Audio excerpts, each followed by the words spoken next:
Welcome to Autocarnerd, and today we are in Sweden.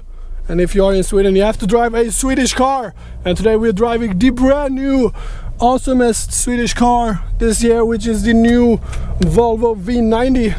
This is our S. We are actually in the S90, but today's review is of the V and S90 because I've driven both cars.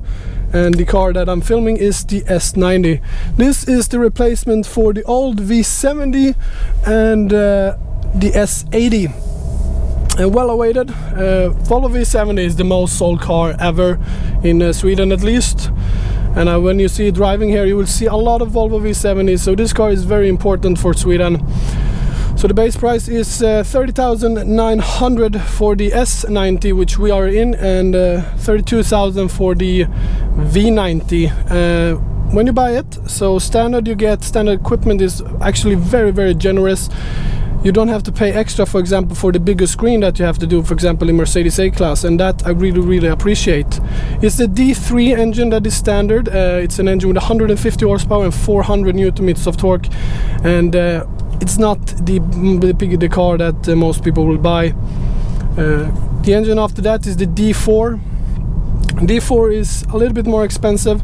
I will have a list there where you can see all the prices right there, and that is a little bit more expensive, but you get 190 horsepower and 400 Nm of torque. It's basically the same engine, but Volvo says it's a bit bigger turbo and a bit different computers in it. But like I said, standard equipment is very generous. You get city safety, which brakes if a child walks in front of the car. You also have adaptive cruise control as standard. You have a big animal thing control that if a deer runs out on the road, the car will automatically brake for you. And another cool thing is that it will steer itself. It's quite cool. The car we are driving is the D5, the top of the range Volvo. At least in the diesel perspective. It's 235 horsepower, and it's again a 2-liter engine, because Volvo think, well, 2-liter is the perfect amount, but they wanted to rival the Germans with the 3-liter V6s diesels by having a system called power pulse. A power pulse is a compressed air that's kept inside of the engine, and when you push the accelerator button like I did now, the idea is that immediately it will send air into the turbo and it will spool up and make the car go faster. That's in theory. It probably works at 0 to 100 kilometers an hour and so on and so forth, but when you're on the highway, for example, it doesn't work the same way as a V6 or a bigger engine, 3-liter Mercedes or Audi or BMW. It's not the same feeling. But it's a great engine overall. It's, for being a diesel, it's not very rough, it's very comfortable, and uses basically no fuel at all. And then you have also petrol engines.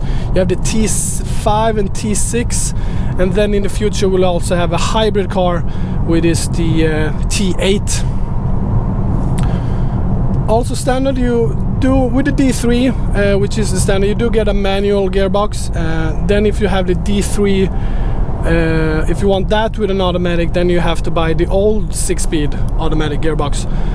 But if you buy like a D4 or D3 all-wheel drive, then you get the 8-speed ZF gearbox, which is in every car in this class. Also you have different trim levels, and I will actually pause the video now and give you all the trim level option with some nice Swedish music. Now.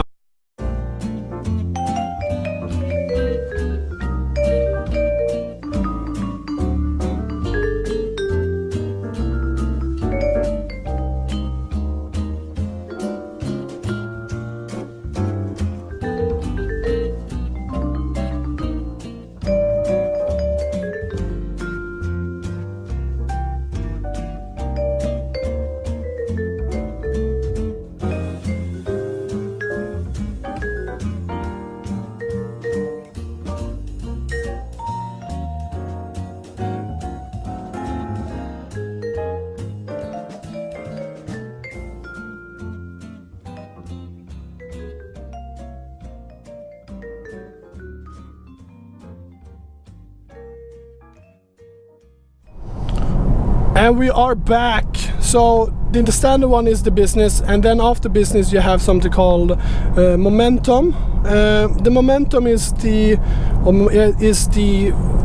car that most people will buy. It's a 2,500 euro option, but you do get a lot of option with it. You get the electric mirrors, you get parking sensors, for example, you get the leather wheel, also another thing, also keyless go, which you don't get the standard. Then you have the inscription, like I put in the title, that makes the car luxurious, just like this one is. You get this beautiful fine Swedish leather and a lot of other bits and bobs. Then you have the R-Design. The R-Design is something really cool, because then you get the sport chassis, and this is no way a sports car, but you do get sport chassis with that. Lowers the car 15 inches, make it a bit more rapid. And then if you want even more performance out of that, you can get the Polestar package, which is 980 euros, and that makes it does have some computer things that makes the car more sporty, more rapid, more fun, more sporty.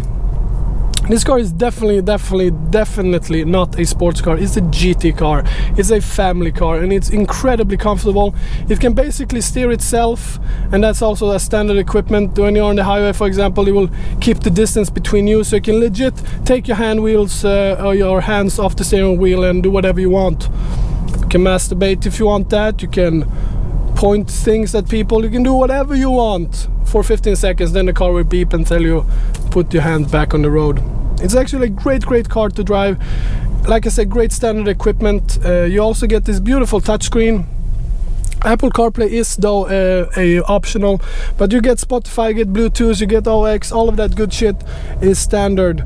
The sound system also in the standard car is okay. It's 330 volts, which is okay, or you can upgrade to this, which is the 1400 volts. So if you like playing music, you should definitely get it. It's a 3,800 euro option, but it does improve the audio quality in here quite a lot. The quality in here is just amazing. I mean, everything is put together so beautifully.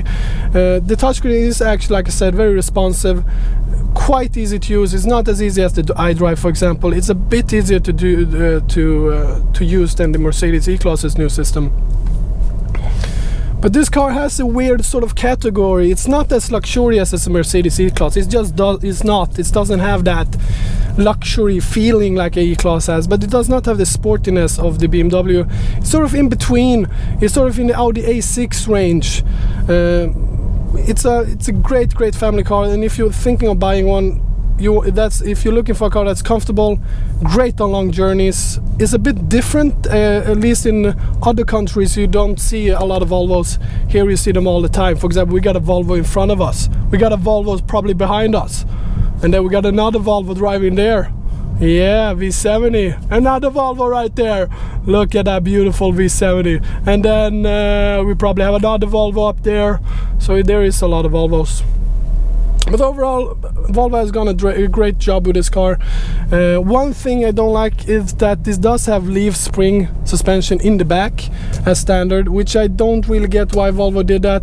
You have to buy the air suspension to get the normal shock absorbers, or whatever you're gonna call them, or air suspension. It does make the car a bit more comfortable, and it's only 1,800 euros. So if you're specking it to that, it's a great value for money. Also, it's a great car. But thank you for watching this short review of the new V90.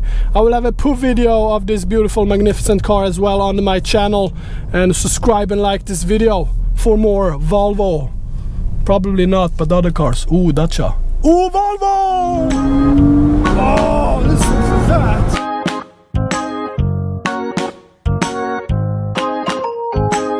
Då önskar vi lycka till då framöver. Det är ganska mycket framöver här som gäller för dig och Champions League. Har du köpt en Volvo då? Vad sa du? Har du köpt en Volvo? Nej, har du en att sälja? Ja, många. Vi kan diskutera ett bra pris efter det här kanske. Ja, kan vi diskutera.